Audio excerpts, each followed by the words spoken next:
चर्चा चल रही है कि एक विधर्मी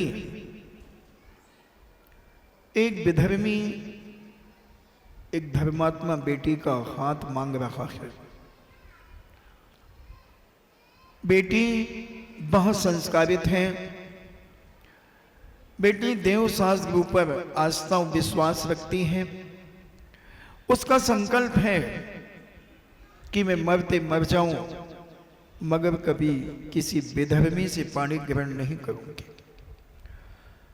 ये उसका 8 साल की जब उम्र में थी तब उसने यह संकल्प गुरानी के पास लिया था, क्योंकि मैंने जन्म जैन कुल में जन्म लिया है और यह जैन धर्म बहुत दुर्लभता से प्राप्त होता है। 84 लाख योनियों में मात्र 48 भव मिलते हैं। 16 स्त्री के, 16 पुरुष के और 16 किन्नर के। किन्नर जानते हैं आप? हाँ, तो ये 48 भव मिलते हैं।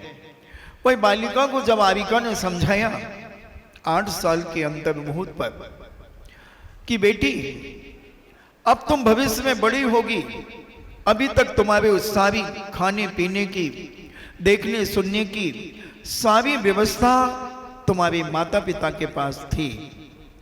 अब तुम स्वयं सेल्फ 8 साल अंतर मुहूर्त के बाद हर व्यक्ति सम्यक दर्शन को प्राप्त करने की योग्यता रखता है। इन्हें समीचीन वस्तु का स्वभाव जैसा है वह जानने की योग्यता रखता है। नादान नहीं होता, समझदार हो जाता है, क्योंकि 8 साल के बाद मुनि भी बन सकता है और आरिका भी बन सकती है। ऐसा चतुर्थ काल के अंदर और आज भी विदेह क्षेत्र के अंदर 8 साल के अंतर मुहूर्त के बाद मुनिराज बनते हैं। इसी पंचम काल से, भरत क्षेत्र से पंचम काल के 123 जीव जो भद्र परिणामी मिथ्या दृष्टि होंगे वो इस भरत क्षेत्र से जाकर विदेह क्षेत्र में जन्म लेंगे और विदेह क्षेत्र में जन्म लेकर 8 साल अंतर मुहूर्त के बाद सम्यक दर्शन प्राप्त करके वह दिगंबर मुद्रा को धारण कर लेंगे। शायद मैंने कभी और बताया होगा, हर 21 वर्ष का पंचम काल होता है। 3-3 साल के दौरान यहां से वो जीव जाएंगे। 63 जीव 3 साल में जाएंगे। अभी भगवान महावीर स्वामी को निर्माण हुए 2550 वर्ष होने वाले हैं। तो इस 3000 वर्षों में 63 जीव जाएंगे जो जन्म से मिथ्या दृष्टि हैं, मगर बहुत सरल परिणामी हैं, बहुत सीधे हैं। कोई राग देश कसायों से रहित जीवन जीने का प्रयास करते हैं।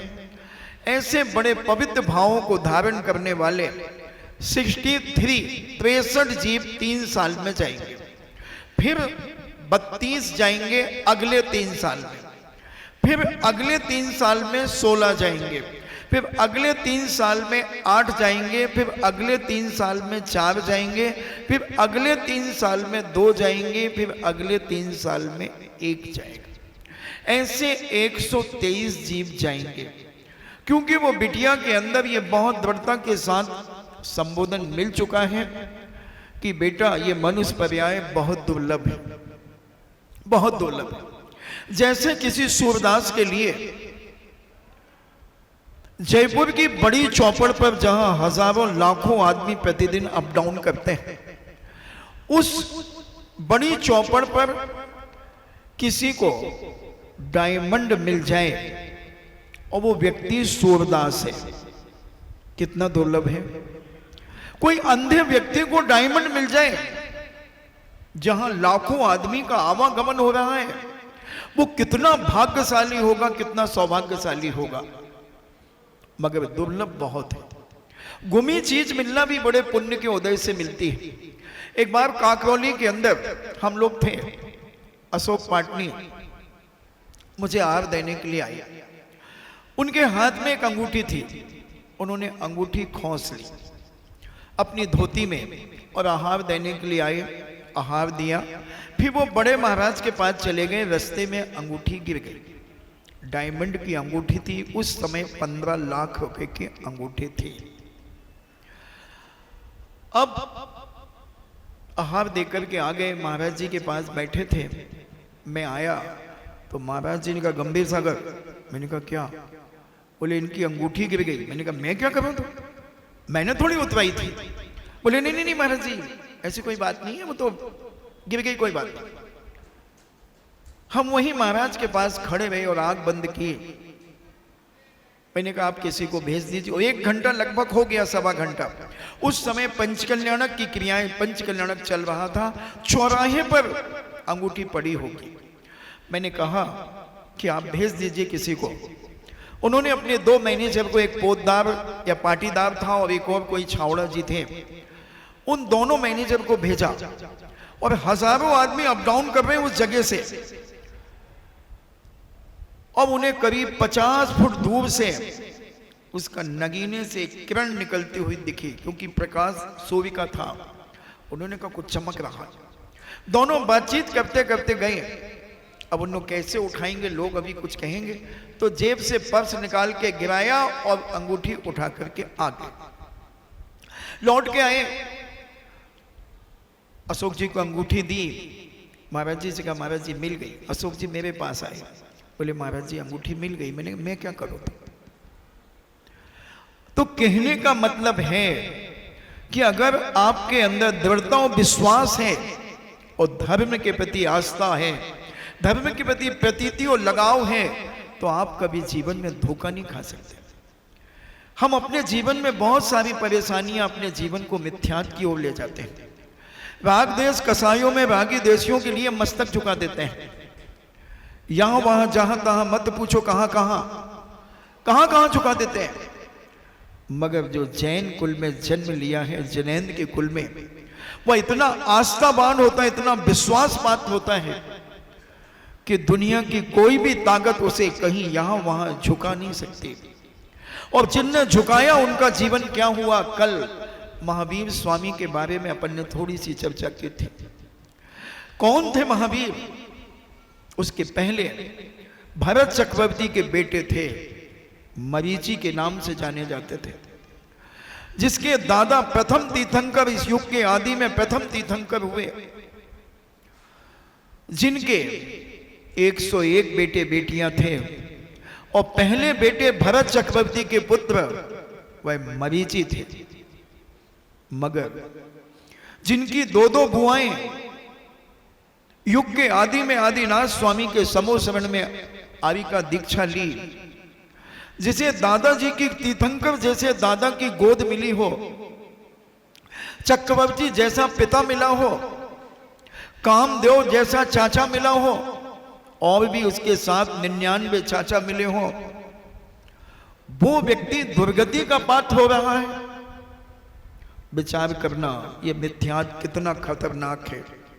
मिथ्यात का मतलब है उल्टा, जो जैसा नहीं है वैसा मानना, वह मिथ्या कहलाता है।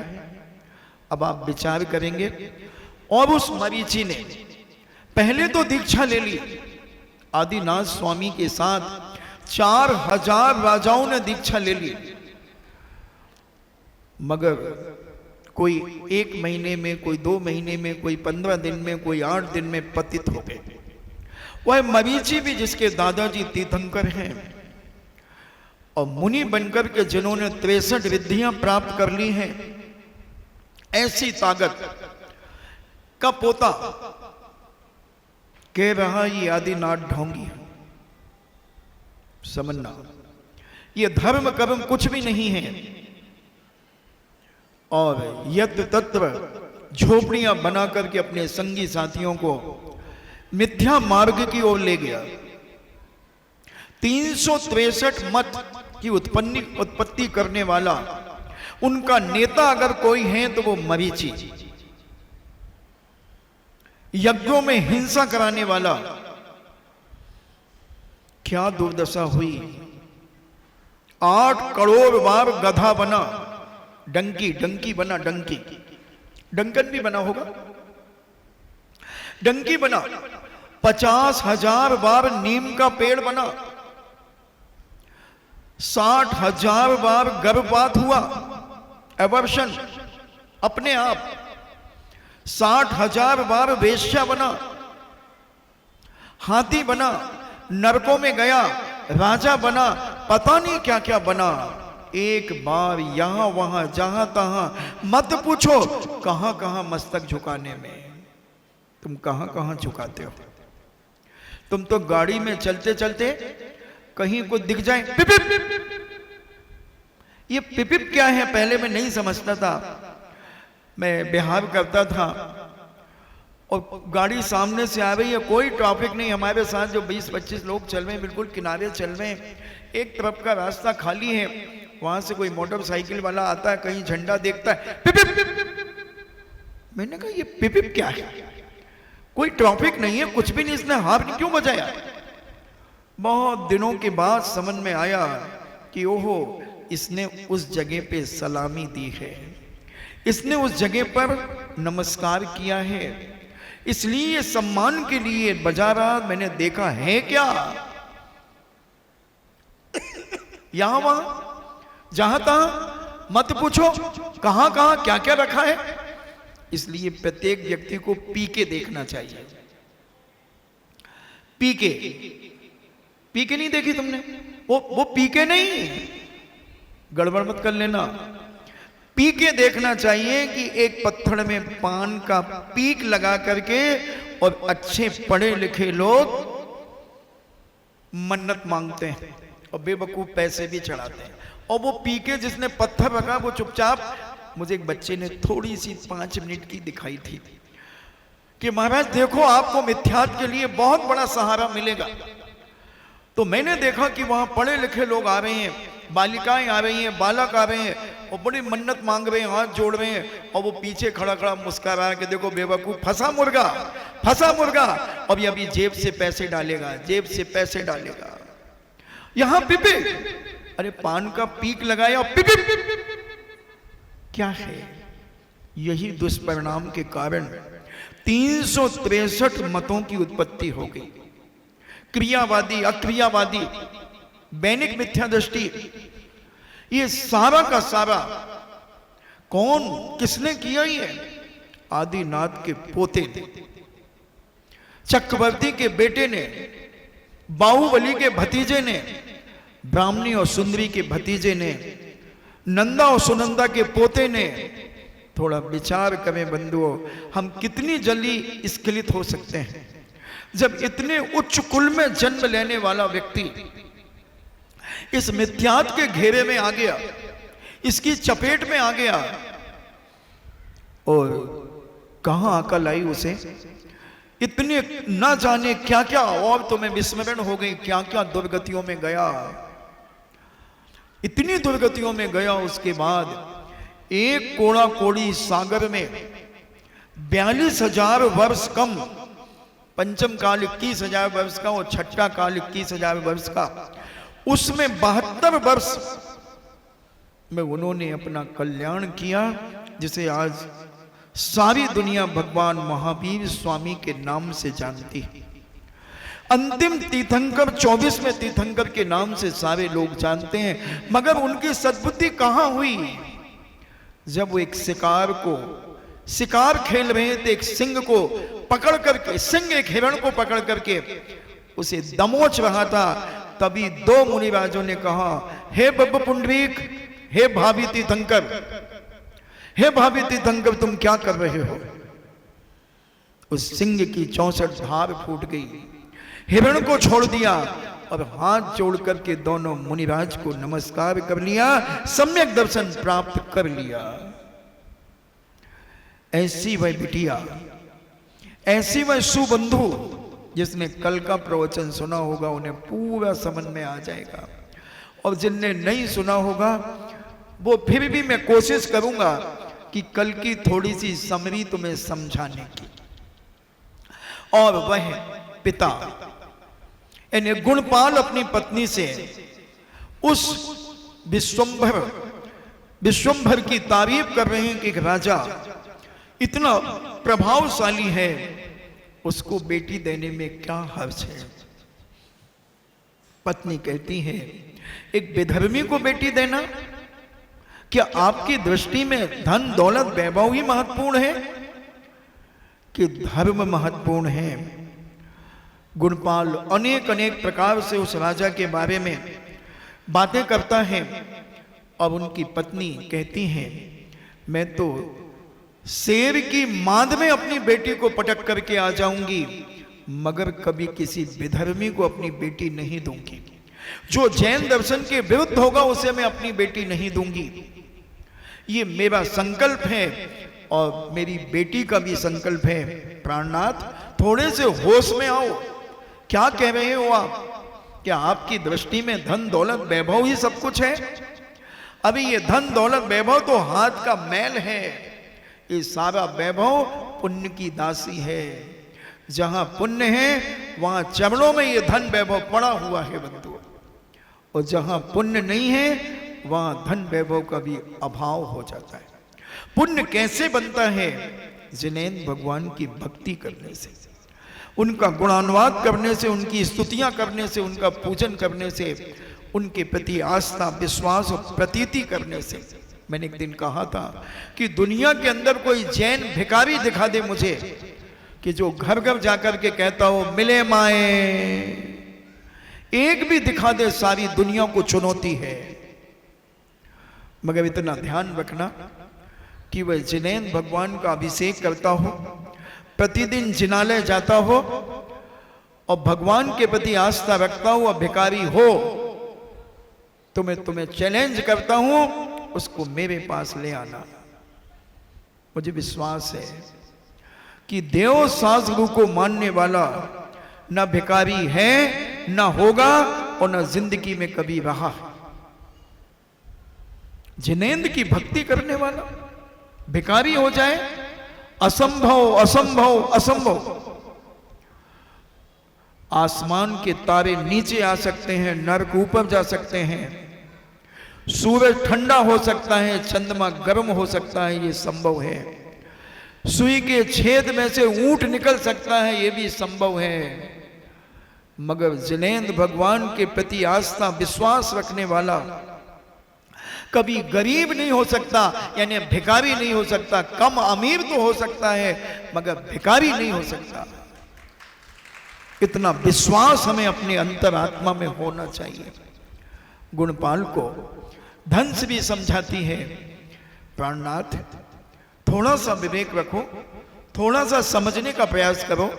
जिस बेटी को हमने 20-22 साल तक जिनेंद्र भगवान का पूजन कराया है, साधु संतों को आहार दान दिलाया है, वही बेटी एक मिथ्यात्व में जाएगी, यहां वहां जाकर के ढोक लगाएगी, यहां वहां जाकर के पूजा करेगी? ऐसा हो नहीं सकता। मैं अपनी बेटी को सिंह की मांद में दे दूंगी, किसी मंदोदमत हाथी के चरणों से दबा करके उसे मार दूंगी, तो भी मेरी बेटी का सम्यक दर्शन नष्ट नहीं होगा। मगर अगर मैंने अपनी बेटी को किसी विधर्मी को दे दिया तो मुझे 1000 दिगंबर जैन मंदिर तोड़वाने का पाप लगेगा। एक मंदिर बनाने में कितना पुण्य और एक मंदिर तोड़ने में कितना पुण्य है और कितना पाप है बंधुओं। फिर तुम अपनी एक बेटी को जिसने गर्भ से दिगंबर जैन दर्शन को स्वीकार किया हो, गर्भ में लोरियां सुनी हो, गर्भ में माता की भक्ति का स्मरण उसने किया हो, और उस बेटी को हम विधर्मी के हाथ में दे दें, केवल चमड़ी और दमड़ी देख करके दे दें, केवल एक बाह्य वैभव देख करके दे दें? विचार करना, समझने का प्रयास करना, जानने का प्रयास करना। गुणपाल ने अनेक अनेक उदाहरण देकर के अनेक अनेक तरीके से अपनी पत्नी को समझाने का प्रयास किया, मगर नारी बहुत समझदार थी, गुणवान थी, शीलवती थी, चरित्रवान थी। वो जानती थी कि मेरे रग रग में जिनेंद्र भगवान के प्रति जो आस्था है वो दुनिया की कोई ताकत मिटा नहीं सकती। इतनी मर्यादित रहती थी धनश्री, इतनी मर्यादित। उनका खान पान, उनका पहनना ओढ़ने का तरीका, उनका देखने का नजरिया, उनका सुनने का तरीका, सारा का सारा इतना व्यवस्थित था कि कभी दुनिया का कोई पुरुष उनके शरीर को देख नहीं सका। मात्र इतने हाथ, मात्र इतने हाथ, मात्र इतना चेहरा और पंजे, इसके अलावा कोई उनके शरीर को देख नहीं सका। और आज हम भौतिकवाद के युग में क्या दशा है हमारे जीवन की, किस प्रकार से हम घूमते हैं बाजारों में। अरे जनक नंदिनी सीता मां 14 वर्ष वनवास में रही, मगर उनका कभी सिर नहीं खुला, कभी नहीं खुला। तुम्हारा तो हर 14 सेकंड में खुल जाता है, हर 14 सेकंड में खुल जाता है तुम्हारा सिर। क्या दिखाना चाहते हो, क्या बताना चाहते हो तुम सामने वाले को, क्या दिखाना चाहते हो? बोलो, जंगल में कौन था, क्या मर्यादा थी? देवर था साथ में और उनके पति थे। अगर खुला सिर्फ तुम्हारे जैसे भी घूम सकती थी जनक नंदिनी सीता, मगर वो जानती थी कि अपनी इज्जत अपने हाथ में है, अपना चरित्र अपने हाथ में है। कोई कह सकता महाराज जी आप साथ में थे क्या उस समय, आपको कैसे मालूम? क्योंकि कोई मन चला कह सकता है, कोई मन चली के मन में ये प्रश्न उठ सकता है। तो मैं कहना चाहता हूं कि जनक नंदिनी सीता का कभी सिर नहीं खुला। तुम्हारी ही तो जेठानी थी, तुम्हारी ही तो भाभी थी, तुम्हारी भी तो भाभी माँ थी, दादी हो सकती, माँ हो सकती, बहन हो सकती, कुछ भी हो सकती है। उनका कभी सिर क्यों नहीं खुला?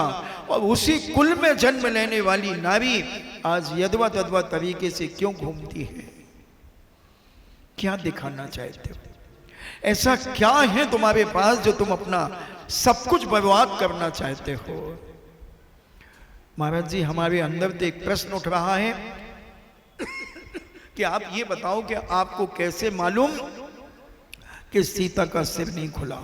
सब महिलाओं के अंदर ये चुलबुली छूट रही होगी, गुदगुदी हो रही होगी कि आपको कैसे मालूम? जो हमेशा खुला से व्यक्ति उनको जरूर चुलबुली छूट रही होगी, और जो ढाकती हैं वो तो कह रही होगी नहीं वो तो ढाकती होगी, ऐसा हो ही नहीं सकता, क्योंकि वो राजा दशरथ की बहू थी, रामचंद्र जी की बहू थी, राजा दशरथ के बेटे की बहू थी। हो ही नहीं सकता। राजा दशरथ भी एक बहुत अनुशासन प्रिय राजा थे, उनकी रानियां भी बहुत विवेकशील और गुणवान थी। तो मैं उदाहरण देकर करके आपको समझाने का प्रयास करूंगा। जैन दर्शन के अनुसार जब युद्ध के लिए लक्ष्मण जी जाते हैं और राम वहीं रुकते हैं जनक नंदिनी सीता की रक्षा के लिए, मगर राम को बार बार लक्ष्मण से कहते हैं भैया मैं भी चलता हूं। तब लक्ष्मण कहते हैं भैया उसको मैं ऐसे ही परास्त कर दूंगा, अगर मुझे आपकी जरूरत पड़ेगी तो मैं सहनाद करूंगा, जैसे सह दहाड़ता है ऐसे मैं दहाड़ूंगा। आप समझ लेना कि मुझे तुम्हारी आवश्यकता है, आप भाभी मां की रक्षा करो, भाभी मां की रक्षा करो। अन्य दर्शन के अनुसार एक हिरण के पीछे रामचंद्र जी जाते हैं, वैष्णो दर्शन के अनुसार, और लक्ष्मण जी एक लक्ष्मण रेखा खींच करके चले जाते हैं। मगर जैन दर्शन के अनुसार लक्ष्मण रेखा नहीं खींची गई, उन्हें फूलों से छुपा दिया गया, एक स्थान पर बिठा करके, और फूल उनके ऊपर डाल दिए गए और वो बैठी हैं, उनके ऊपर फूल ढके हुए हैं। उसी समय रावण निकलता है और रावण ने देखा था सीता को पहले, उसने देखा कि राम यहां पर हैं, सीता यहीं कहीं होना चाहिए, और उसने अपनी कर्ण पचासनी विद्या से पूछा कि मैं कैसे हटा सकता हूं राम को यहां से। तब उस कर्ण पचासनी विद्या ने कहा कि तुम एक सहनाद करो, और सहनाद सुनकर के रामचंद्र जी लक्ष्मण के पास चले जाएंगे और सीता तुम्हें यहां अकेली मिल जाएगी।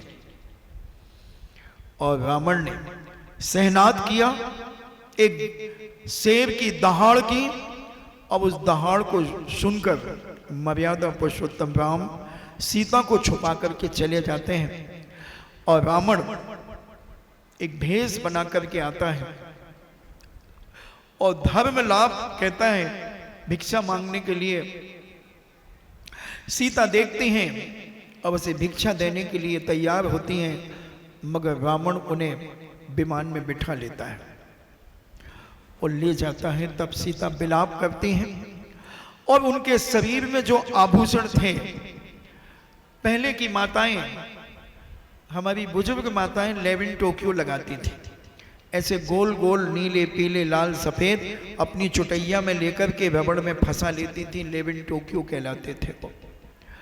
या फिर वो रस्सी बांधती थी, चिमटियां लगाती थी। तो हमारी जनक नंदिनी के बालों में सोने की चिमटियां थीं, उनके कानों में झुमकियां थीं, गले में हार थे, मंगलसूत्र नहीं था। जैन दर्शन के अनुसार मंगलसूत्र की कोई परंपरा नहीं है, हमारे किसी भी ग्रंथ में मंगलसूत्र की परंपरा नहीं, हमारे यहाँ हारों की व्यवस्था है। आदि पुराण के अंदर जिनसेन स्वामी ने आज 1200 साल पहले लगभग आभूषणों की जब बात की तो उन्होंने 1000 लड़ियों तक के हार पहनने के लिए कहा कि रानियां, ऋषभ देव की रानियां 1000 लड़ियों के हार पहनती थी। तुम कितनी लड़ियों के पहनते हो? महाराज जी हम पोत के पहनते, पोत के वे काली काली काली कलकत्ते वाली, हम वो पोत के काले धागों में पहनते नहीं। जैन दर्शन में धागे का दूर दूर तक कोई स्थान नहीं है बंधुओं, कहीं काला धागा हमारे यहाँ है ही नहीं, पोत हमारे यहाँ है ही नहीं, मंगलसूत्र जैन दर्शन में है ही नहीं। ये तो अन्य दर्शनकारों की यहाँ से आ गया। हमारे यहाँ हारों की परंपरा है। कितनी लड़ियों का तुम हार पहन सकते हो? 5 लड़ियों का, 7 लड़ियों का, 11 लड़ियों का, 1000 लड़ियों तक हारों की परंपरा है। तो ऐसी जनक नंदिनी सीता मां अनेक प्रकार के आभूषण अपने शरीर में सुशोभित कर रही थी, मगर उन्होंने कहा कि मर्यादा पुरुषोत्तम राम और मेरे देवर को कैसे पता चलेगा कि मैं किस दिशाओं में मेरा हरण हुआ है। तब उन्होंने अपने आभूषण निकाल निकाल करके फेंके, बिछड़ी तक फेंकी निकाल करके। बिछड़ी बहुत लाभदायक होती है। अगर चारों उंगलियों में माताएं बिछड़ी पहन लें तो उनको कभी साइड का नहीं होगा, साइड का की बीमारी कभी नहीं होगी। जो पैर में होती है, फड़कन होती है, वो उंगलियां दबी रहेंगी। और अंगूठे में अगर बिछड़ी पहने या एक कड़ी लोहे की, चांदी की कड़ी लगा लें तो उनकी कभी नाभि नहीं खिसकेगी, कभी नहीं खिसकेगी। अगर उंगलियों में रिंग पहन लें तो कभी सर्वाइकल पेन नहीं होगा। एक एक आभूषण महान लाभदायक है। अगर करधोनी पहन लें तो कभी कमर में दर्द नहीं होगा। आज मजदूर महिला करधोनी पहनती है, कितनी मेहनत करती है। जैन 100 महिलाएं मिलकर के भी उतनी मेहनत नहीं कर सकती जितनी एक मजदूर महिला करती है। कितने गैती फावड़े चलाती है, मसाला बनाती है, तसले रख कर के 8-8, 10-10 ईंटें ऊपर ले जाती हैं, 3-3, 4-4 मंजिल पर, मगर उसको कमर में दर्द नहीं होता। अगर होता तो दूसरे दिन काम पर कैसे आती है? वो क्या पहनती है? क्या पहनती है वो? करधोनी कहो, कनकिका, क्या कहते हैं तुम्हारे यहाँ पर? कमरबंद। इतनी मोटी करधोनी पहनती है वो अपने कमर में, और कितनी मेहनत करती है, उसे कभी कमर दर्द नहीं होता। हमारे यहाँ पुरुष भी पहनते थे, मगर ब्रिटिश सरकार का जब सत्ता हमारे भारत पर आई तो उन्होंने ये फुल पैंट पहनना सिखा दिया और इसमें एक बेल्ट लगाना शुरू कर दिया कि बेल्ट लगाओ, यानी कमर को किसी भी तरीके से बांध करके रखो। और आज जब डॉक्टर के पास हम जाते हैं कि हमारी कमर में दर्द हो रहा है तो डॉक्टर भी एक पट्टा आपको बांध देता है। तो ये कमर को बांधने रखना यानी करधोनी, कमरबंद, कनका, पता नहीं राजस्थान में कनका कैसे कुछ कहते हैं, जो भी कहते हैं, वो हमारी कमर की सुरक्षा करती है। बंधुओं, कभी भी कोई 1-4 कौन से वो गुड़िया खिसक जाते हैं, वो सब कभी नहीं खिसकेंगे। तो माइग्रेन कभी नहीं होगा अगर तुम्हारे पैरों में चांदी की अच्छी मोटी पायल होगी तो, क्योंकि गर्मी पैरों से चढ़ती है मस्तिष्क पे और माइग्रेन शुरू हो जाता है। और पायल जब होगी तो माइग्रेन हो ही नहीं सकता। वो कितने बड़े बड़े टोड़ल पहनती हैं, कितनी मेहनत करती है, एक एक उपकरण का, एक एक आभूषण का लॉजिक है बंधुओं। हम अपनी भारतीय संस्कृति पर आ जाएं तो दुनिया की कोई ताकत हमें बीमार नहीं कर सकती। चूड़ियां, आज की महिलाओं ने चूड़ियां पहनना बंद कर दिया, कांच की चूड़ियां। और जब रावण मरा था, सुनो, रावण जब मरा था तो मंदोदरी ने चूड़ियां फोड़ी थी, केवल एक कड़ा उसने अपने हाथ में डाला था, क्योंकि वो हाथ खाली हो गई, उसकी खुशी खत्म हो गई। मगर आज अच्छे अच्छे घराने की बहू बेटियां एक एक कड़े डाल करके घूमती हैं, ये शोभनीय नहीं है, ये निंदनीय है। विचार करें, हम तो रास्ता बता सकते हैं, मानना और नहीं मानना तुम्हारे ऊपर।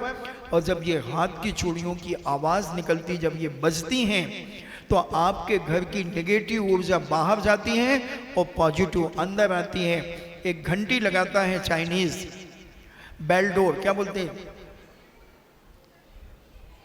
बिनचैन, बिनचैन एक घंटी लगाता, क्यों लगाता है? कि उसकी हवा में वो घंटी बजेगी तो नेगेटिव ऊर्जा बाहर जाएगी, पॉजिटिव अंदर आएगी। और हमारी चूड़ियां बजेंगी तो नेगेटिव ऊर्जा बाहर जाएगी, पॉजिटिव अंदर आएगी। और हमारे पैसे से अगला आदमी मांस खाएगा, शराब पिएगा, दुनिया के व्यसन करेगा, और भारत का पैसा भारत में रहेगा। चूड़ियों से पहनने से श्वास की बीमारी खत्म हो जाती है। ये वैज्ञानिकों ने भी सिद्ध कर दिया इस चीज को कि चूड़ियों के माध्यम से जब ये ऊपर नीचे होंगी, यहाँ की नसें दबेंगी, पॉइंट दबेंगे, तो श्वास की बीमारी आपके जीवन में नहीं होगी। हार्ट के ऊपर उसका प्रभाव नहीं पड़ेगा। चूड़ियों से हार्ट का दबाव कम रहेगा और आपको थकान नहीं होगी। चूड़ियां पहनने वाली महिला कितना भी काम कर ले, उसको थकान नहीं होगी। आप, तुम्हारी दादियां, तुम्हारी सास जब पहले चूड़ियां पहनती थी कितना काम करती थी, और तुम बहुएं कितना काम करती हो। थोड़ा सा कर, मैं तो थक गई, और 2 घंटे तुम्हें दोपहर को सोने के लिए चाहिए। ये चूड़ियां पहनने से अनेक पॉइंट दबते हैं और थकान दूर हो जाती है। कभी थकान आएगी नहीं। और आप देखें, अभी भी हमारी बुजुर्ग दादियां कितना काम करती हैं, चूड़ियां हाथ में पहनती हैं, उन्हें कभी थकान नहीं होती है। ये सारी चीजें हमारे लिए जो भारतीय संस्कृति में जो आभूषण कहे थे, ये सारे के सारे लाभदायक थे। मगर हम भौतिकवाद के युग में इतने ज्यादा उलझ गए कि हमने भारतीय संस्कृति को अपने पैरों से कुचल दिया और पाश्चात्य संस्कृति को हम अपने घर में सजा करके रख लिया। भारतीय संस्कृति काजू किशमिश बादाम छुआरे के पेड़ों के समान है, और पाश्चात्य संस्कृति नीम और बबूल के पेड़ों के समान है बंधुओं, कांटों के पेड़ों के समान है। इसलिए हम भारत के लोग हैं, भारतीय संस्कृति को अपने और अपने परिवार में जीवित रखें, आने वाली पीढ़ी को संस्कारित करें। इसके माध्यम से हमारा घर सुख शांति और समृद्धि से परिपूर्ण होगा। हमारे घर में कलहें धीरे धीरे कम होती चली जाएगी। एक एक आभूषण बहुत मांगलिक है, बहुत मांगलिक है। तो जनक नन्ही सीता मां अपने आभूषण उतार उतार करके फेंकती गई। और जब मर्यादा पुरुषोत्तम राम और लक्ष्मण युद्ध जीत करके आते हैं, जब जनक नन्ही सीता वहां नहीं मिलती हैं, एकदम विलाप करते हैं रामचंद्र जी, हे सीते, हे सीते, मगर कोई आवाज नहीं आती। यत तत् देखते हैं, कुछ दूरी जाने पर उन्हें जनक नन्ही के बालों में लगाने वाली चिमटी मिलती है। फौरन उठाकर के कहते हैं, लक्ष्मण ये क्या सीता की है? तो लक्ष्मण कहते, भैया अगर उनके पैरों की बिछड़ी मिल जाए तो मुझसे पूछना, मैं बता दूंगा कि भाभी माँ के पैर की बिछड़ी है। ये तो आप जानो कि उनके सिर के बालों में लगाने वाली चिमटी को तो आप जानो, मैं तो बिछड़ी की पहचान करता हूं, बिछड़ी को जानता हूं। झुमकी मिली, फिर राम ने झुमकी दिखाई। लक्ष्मण कहते, भैया मैं झुमकी के बारे में नहीं जानता, मैं बिछड़ी के बारे में जानता हूं। झुमकी तो आप अगर सिर ढाक के रहेंगे तो आपकी झुमकी दिखेगी क्या? आपका बाला दिखेगा क्या? तो लक्ष्मण इस चीज का प्रमाणिकता देते हैं। आभूषण मिलते गए, मगर लक्ष्मण ने कोई समर्थन नहीं किया। और जैसे ही कुछ किलोमीटर मीलों जाने के बाद जैसे ही उन्हें बिछड़ी मिलती है और लक्ष्मण उठा करके कहते, भैया निश्चित है कि भाभी माँ को दुश्मन इसी तरफ ले गया है, क्योंकि मुझे उनके पैर की बिछड़ी मिल गई है। विचार करें माताओं, सिर ढकना हमारे लिए बहुत बड़ा मांगलिक माना जाता है, खुला सिर अशुभ माना जाता है। इसलिए जितना आपका सिर ढका रहेगा, मेरा दावा है आपके घर में उतना झगड़ा टंटा कम होता चला जाएगा। क्योंकि सिर खुला तो जबान खुली। मैं एक प्रैक्टिकल देता हूं। जब कोई घर में बहू आती है, बिल्कुल लेटेस्ट शादी करके, सिर ढक करके आती है, पहली विदा में आई है और घर में शाम को क्या पूछती, मम्मी जी शाम को क्या बनाना है, मम्मी जी क्या बनाना। नहीं बेटा रहने दो, हम सब, मम्मी जी बता दो, मुझे आता है, मैं सब बना लूंगी, आप बताइए ना क्या बनाना है। अभी सिर ढका है। मैं बिल्कुल प्रैक्टिकल दूंगा आपको एक एक चीज का। वो कहेंगे बेटा रहने दो, मैं सब कर, मम्मी जी बता दो ना, हमको आता है, क्या बनाना है, मूंग की दाल बनाना है, लौकी की सब्जी बनाना है, क्या बनाना, मसूर की दाल बनाना है, क्या लपटा बनाना है, कचरियां वाला वो कचरियां डाल के बनाना है। वो कह रही हाँ। तो ये कहने का मतलब, और जब दूसरी विदा में आती है तो अभी तक तो सिर इतना ढका था, अब दूसरी विदा में इतना हो जाता, बाल दिखते हैं। अब टोन समझना, मम्मी ए मम्मी शाम को क्या बनाना है। अरे बेटा अभी, मम्मी बताओ ना यार क्या कर रही हो, बताओ। तीसरी विदा में आती है, सिर केवल ये जूड़ा होता ना जो बालों का, वहां तक अटैच रहता है पिन में। मम्मी ए मम्मी, अरे यार तुम बातों बातों में लगी रहती, बताओ ना क्या बनाना है। फिर कहोगी ये बना दिया, कहीं वो बना दिया, बताओ प्लीज जल्दी बताओ, नहीं तो मैं जा रही हूं। तीसरी विदा, क्वार्टर फाइनल, सेमीफाइनल और फाइनल, खत्म। अब ये सिर चला गया, पीठ खुल गई, पेट खुल गया, सब कुछ चला गया, सब कुछ चला गया, कुछ नहीं बचा उस नारी के पास। सारी इज्जत उसकी मिट्टी में मिलने के लिए तैयार हो गई, सब कुछ खत्म। तो मैं सिद्ध करना चाहता हूं कि जनक नन्ही सीता मां 14 वर्ष तक जंगल में सिर ढक करके रही, और जब तक सिर ढका रहेगा, मेरा दावा है तुम्हारे पति से तुम्हारा झगड़ा 50% कम हो जाएगा। और जिस दिन सिर खुल गया 100% WWE और F होने की तैयारी कर लेना। और अभी भी जो माताएं सिर ढाकती हैं उनके कभी झगड़े नहीं होते हैं। पहले की माता सिर ढाकती थी, 2 उंगली से पकड़ करके तिरछा मुंह करके बात करती थी, ए सुन रहे हो, सब्जी ले आना शाम के लिए, बोलो ये था। और आज कहां जा रहे हो, सब्जी लेते आना। 2 दिन से कह रहे, सुनते तो है नहीं, पता नहीं दिमाग कहां रहता है तुम्हारा, सब्जी ले आना। तो ये क्या है, ये पति की इज्जत है, ये बहुमान है उनका।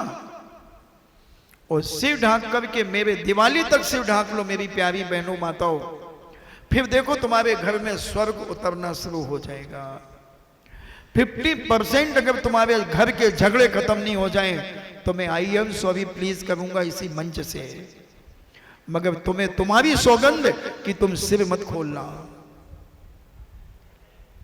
अब बताओ मैं इस अम्मा को बहू कहूं कि उनको बहू कहूं जो खुला बैठी हैं। बताओ जी, अम्मा का सिर देखो कैसा ढका है, और तुम अपने अपने सिर देख लो तुम्हारे कैसे ढके हैं। बहू कौन है, बहू रानी कौन है, और रानी बिटिया कौन है, ये सब तुम्हारे हाथ में है, मर्यादा है। इसलिए बहुत नीतिकारों ने एक बार बहुत वर्षों पहले एक नीति बनी, सिर ढके तो मोरनी सी लगे नहीं तो ढोरनी सी लगे। ये बहुत पहले एक नीति बनी थी। बहुत पहले, वर्षों पहले, सिर ढके तो मोरनी सी लगे। मोर एक सबसे सुंदर पक्षी माना जाता है, राष्ट्रीय पक्षी माना जाता है। तो वो उपमा तुम्हें दी गई है, और अगर खुला सिर रख दिया तो तुम्हें जानवरों की उपमा से विभूषित किया है। सिर ढांक करके हमारी जिंदगी, जीवन का बहुत बड़ा आनंद है। और आप समझें, और वह धनपाल, एक गुणपाल अपनी धनश्री को समझाने का प्रयास कर रहा है कि एक बेधर्मी से शादी कर दो, राजा से शादी कर दो, सुबंधु की बहुत सुखमय जीवन रहेगा। और धर्मपत्नी कह रही है कि ऐसे कैसे हो सकता है, मैंने अपनी बेटी को मिथ्यास से बचाया है, सम्यक मार्ग में लगाया है, और मैं अपनी बेटी को मिथ्या में ढकेल दूं? ये कैसे हो सकता है? एक मिथ्या दृष्टि से मैं पानी ग्रहण उसका कर दूं, मुझसे नहीं होता। मैं उसे मौत के कुएं में डाल सकती हूँ, सही की मांद में फेंक सकती हूँ, हाथी के पैर के नीचे कुचल सकती हूँ, मगर मैं अपने जीते जी अपनी सगी आंखों के सामने उसे किसी मिथ्या दृष्टि के हाथ में, बेधर्मी के हाथ में उसका पानी ग्रहण नहीं करूंगी। अपन फिर, आपका समय हुआ, कल अपन फिर चर्चा करेंगे कौन विजयी होता है। मिथ्यात्व के साथ शादी होती है, मिथ्या दृष्टि के साथ होती है, या सम्यक दृष्टि के साथ होती है, राजा से होती है, या लड़की मरती है, या लड़की क्या करती है, अपन फिर समझने का प्रयास करेंगे। और आप एक प्रतियोगिता, सुधा का सागर पुस्तक पर प्रश्नोत्तरी लेखन प्रतियोगिता आयोजित की गई है। 6 तारीख को आप पुस्तक प्राप्त करें। अभी आपके पास 7-8 दिन बाकी हैं, और उस पुस्तक को लेकर के आप पढ़ें। मगर आपको लग रहा होगा महाराज जी एक परीक्षा तो ले ली, अभी तक उसकी प्राइस तो दी नहीं है तुमने। कई लोगों के मन में आ रहा होगा, मगर चिंता मत करना, प्राइस तो ऐसी मिलेगी कि तुम सोच भी नहीं सकोगे। महाराज मीठी गोली तो नहीं दे रहे हो? नहीं नहीं, मैं ये मिथ्या बातें नहीं करता, मैं बहुत अच्छी प्राइस दूंगा। आप दूसरी प्रतियोगिता की तैयारी करें। मेरे पास देर है मगर अंधेर नहीं है। रेडीमेड प्राइस देना हो तो मैं तो अभी कल ही बांट दूं, मगर कुछ प्राइजें बनवा करके भी दी जाती हैं जो आपके घर के लिए बहुत लाभदायक होती हैं। इसलिए आप तैयारी करें। जिन्होंने अभी पुस्तक ना खरीदी हो वो पुस्तक ले लें और उसको पढ़ें। मात्र 225 पेज की पुस्तक है। एक दिन में 50 पेज भी पढ़ेंगे तो 4 दिन में पूरी होगी, और अगले 4 दिन में पूरी करके आप बहुत अच्छे से, हमने तो पढ़ी थी पुस्तक 6 घंटे में पूरी पढ़ करके खत्म कर दी थी। आप तो हमसे ज़्यादा बुद्धिशाली हैं, पढ़ने वाले लोग हैं। आप पढ़ें इन्हीं मंगल भावना के साथ। जिनवाणी स्तुति।